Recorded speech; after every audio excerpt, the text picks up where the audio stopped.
आदरणीय असणारं व्यक्तिमत्व. खरं तर दोन हस्ती एकत्र येतात तेव्हा दोस्ती बनते, दोन हस्ती एकत्र येतात तेव्हा दोस्ती बनते आणि जीवनातल्या प्रत्येक आनंदी क्षणाला मग त्यांच्या हस्तीमधून खरी मस्ती बनते. आणि यासाठीच एक नातं असतं, यासाठीच एक नातं असतं ज्याचं नाव मैत्री असं असतं, ज्याचं नाव मैत्री असं असतं.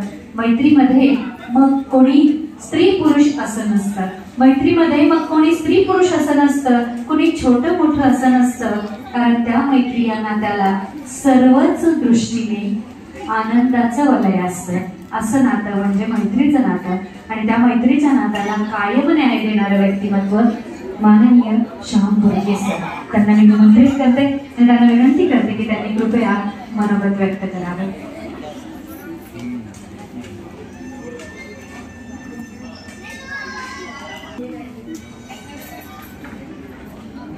नमस्कार. सूत्रसंचालिका इतकं प्रोत्साहित करताय म्हणजे आम्ही एवढं तुमच्याबद्दल बोललोय त्या मनानं जरा तरी बोला. श्रेष्ठ व्यक्तिमत्व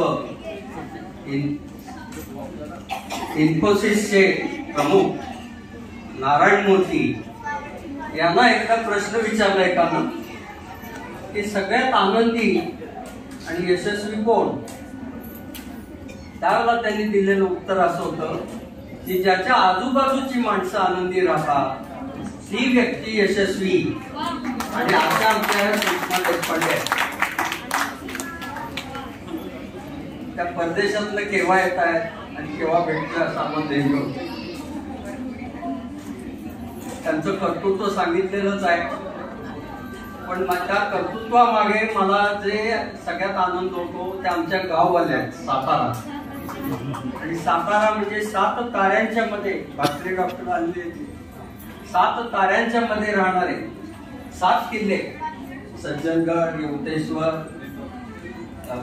जरंडेश्वर, अजिंक्य तारा ही सगळी.